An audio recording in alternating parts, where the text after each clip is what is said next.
In the swamps of Washington, D.C., we witness a most peculiar event.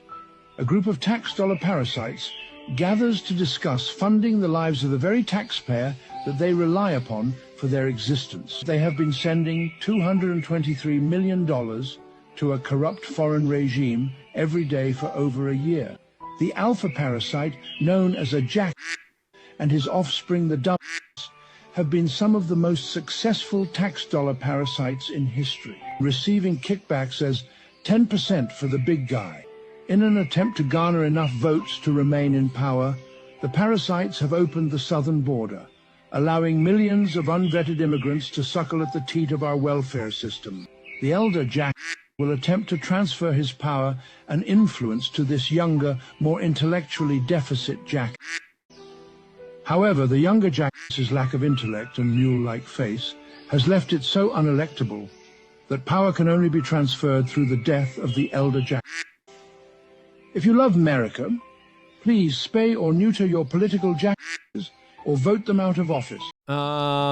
Accurate. I would also just add that these tax dollar parasites also love to feed off the babies of their hosts on a private island located near the U.S. Virgin Islands. Facts.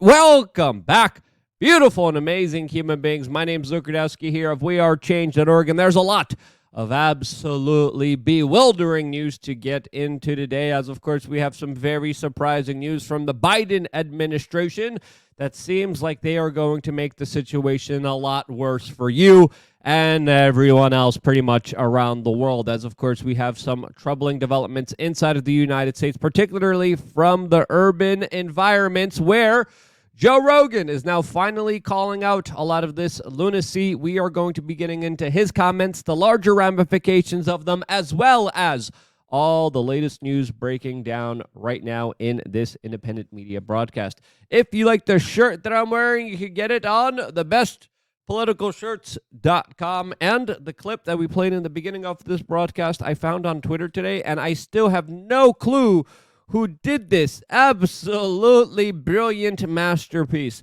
There's a TikTok label here. I don't know if that's the person who originally created it, but if you do know who made this video, please let me know down in the comment section below so we could attribute them correctly, since this work is an absolute masterpiece. It absolutely highlights the larger environment that we are all in right now with a predator class of demons that siphon and suck on and feed off everyone's ignorance. This, as the latest story that everyone's talking about right now, is Joe Biden's dog that now is being officially removed from the White House after biting multiple Secret Service agents, staffers, and anyone around him, as the personal dog of the President of the United States does not have a good owner. As it's important to note here, if you have a bad dog, you usually have bad people who raised that dog who aren't responsible. If you're going to have a German Shepherd, like I do myself, you have to be a responsible dog owner and not just someone that lets their dog loose on innocent human beings that are terrorized by them. You know, this is kind of a perfect analogy because people always say, you know, the way you raise a dog is the way you're going to be raising a child. And then you kind of think about that and you think about the children of Joe Biden. It kind of makes sense. To add another analogy here, a dog usually represents their owners very well, and this dog biting random people, viciously attacking them, setting their fangs into them, causing them tremendous human suffering, perfectly describes the Biden administration's effect on the American people. This, as today, CBS News is reporting that the Biden administration is waiving 26 federal laws in South Texas to allow the construction of a border wall that they previously called racist. This, as the Biden administration has essentially, with their policies, told people to come into the United States illegally. They have. They're wreaking havoc on the taxpayer base, on the welfare system, on the price of housing, on the cost of labor going down, to the point where now even the Biden administration is saying, yeah, we need to build the wall immediately if, of course, we're going to have enough money, which, of course, we're also siphoning off to Ukraine to launch a larger proxy war. As the Biden administration is starting to get worried that the Ukrainian corrupted oligarchs in that country won't be getting their pound of flesh, their paycheck from the U.S. taxpayer, as Joe Biden is also set to announce a major speech on Ukraine where he's going to be calling for the future investment of that country. This as there have been a lot of reports of a lot of the aid, a lot of the weapons, a lot of the support from the Americans going to Ukraine going missing, as corrupted Ukrainian oligarchs have been pocketing a lot of the aid, a lot of the support that was supposed to go to the frontline soldiers that in many instances has gone missing. But don't worry, the Biden administration has another plan that's going to indebt this country, enrich the private banksters, while incentivizing lazy, irresponsible behaviors, as the man is even completely botching the name of a website that he started under a new student loan forgiveness plan that his administration is toting and most likely will only enrich the banksters close to the U.S. Federal Reserve. But don't worry, no corruption to see here, no big guys getting 10% here, as of course Joe Biden just nominated Hunter Biden's law firm colleague as a special counsel, someone who, of course, also donated heavily to the Biden candidacy, as clearly Joe Biden, one of the longest and oldest career politicians in Washington, D.C., has definitely enriched himself while, in my opinion, screwing over the American people and selling them down the river. And with an economy like this, at least you still have LukeUnfiltered.com available to you for less than 50 cents a day, which goes towards growing and supporting this independent media organization. For your support, you get 3 masterclasses, a forum, a members-only store, contest, giveaways, and an in-real-life meetup this Sunday here in Southern Florida, 4 p.m. Eastern Time, where, of course, we're going to be meeting, gathering, hanging out, chilling out. That meeting is available for all the members on LukeUnfiltered.com that will get the address of this location on the day of, as well as individuals who are on my Twitter subscription. So if you are subscribed to me on Twitter, which, by the way, I post some very interesting stuff at LukeUnfiltered on there that I think you guys would absolutely enjoy. If you are subscribed, paying members on Twitter, you also will be getting the location and be a part of this meetup. So yeah, check that out. Check out wearechange.shop as well. We got a lot of incredible products available for you guys, and we're doing really well. It's awesome being able to get testimonials, being able to help people, being able to talk to people, and be able to be involved in people's personal health journeys. Again, we're also going to be doing a brand new video available for members of LukeUnfiltered.com right after this one.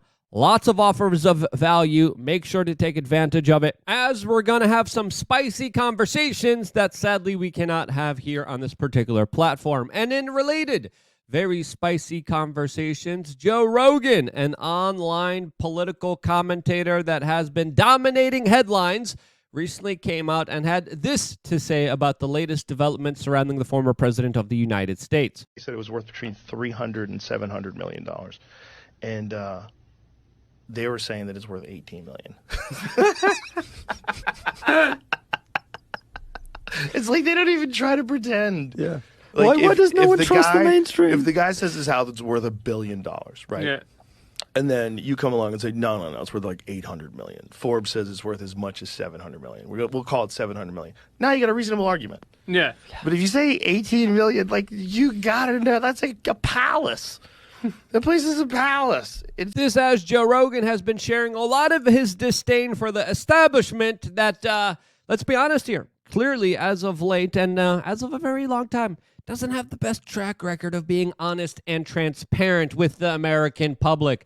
Joe Rogan making fun of it is a very powerful statement, as of course he's also specifically commentating and going after Silicon Valley, the epicenter of the woke technocratic nonsense that we all have to deal with right now, as Joe Rogan also came out and called San Francisco a failed state, predominantly due to, quote, next level crime. And I would have to absolutely agree with Joe Rogan here on his assessments here, as of course I've spent a little bit of time in San Francisco. We actually did videos even just a few years ago, walking around showing you the chaotic scenes, the madness that unfolded in that particular city that is the front lines of a fifth generational warfare that is absolutely destroying and robbing the people of this country of life, liberty, and any kind of prosperity. The comments here by Joe Rogan, very eye-opening to say the least, as he personally stated that San Francisco's the worst. San Francisco is like a failed state. San Francisco might as well be Libya. That place is wild. Yeah. People are just in the streets. The crime is next level in San Francisco. It is stupid. Next level. Next level. It is stupid. People are parking their cars and leaving their windows rolled down and the their trunks hatch is open. Yeah. Because they don't want to get smashed. It doesn't matter what time of day, and it doesn't matter who's around. Doesn't matter who's around. No one's stopping anybody from doing anything. It's crazy. It's crazy how quick San Francisco. Because everyone's pulling out of there. Hotels are pulling out. Like supermarkets or chains like Walgreens is pulling out. They're like, what? Ghost town, and they're not pumping the brakes on it. I don't know what they do now at this point. What do they do? They don't have the resources to fix it now because they've up so bad for so long, and they would have to admit that all of their policies sucked. Well, to be honest, they do have the resources. They have a lot of theft, or as some people call them, taxes on the people there that are still staying there. As of course, you got to understand, Silicon Valley, the individuals who essentially run a lot of big tech social media companies, including Twitter, including Google, including Facebook, have major employees in that particular city that are being taxed at some of the highest rates in all of the United States. Those taxes create more government. More government creates more problems, as of course, what Joe Rogan is saying is not exaggerated. As of course, there's a video going around right now that we're playing on screen showing you all the stores that have shut down their businesses, that are no longer in business, that no longer employ people, that had to be forced to shut down because of the reckless politicians in San Francisco that have implemented policies, that have implemented laws that they want to implement everywhere else around the United States, that have absolutely wrecked and destroyed private enterprise and business. There's no way companies could compete in a system that, of course, is rigged to make sure that they fail.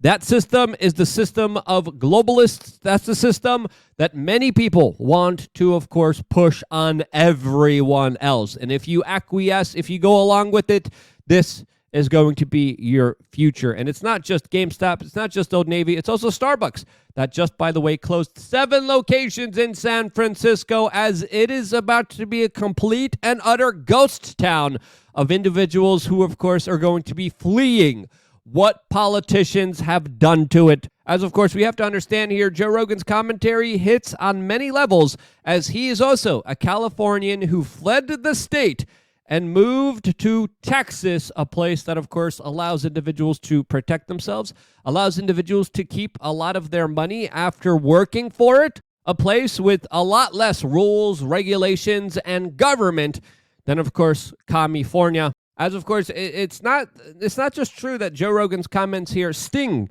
directly at the power establishment, but also, more importantly, inspire and make a lot of other people realize what the corporate media is trying to deny to you, and that is that the entire system is built on creating you misery and suffering. You allow the system to have more control of your life. You allow yourself to be miserable. You allow yourself to be destroyed. You allow yourself to be conquered by dark energetic forces that, of course, will pillage and have their way with your lifeless corpse after they just released the thug from jail that took your belongings and life and probably was awarded some kind of recognition for diversity. As it's important to note here that these policies aren't just affecting the people of San Francisco. They're affecting the people all over major Democratic cities like Washington, D.C., where even Democratic Congress members are carjacked. Mobs of teens just run around, take whatever they want from themselves, as lawlessness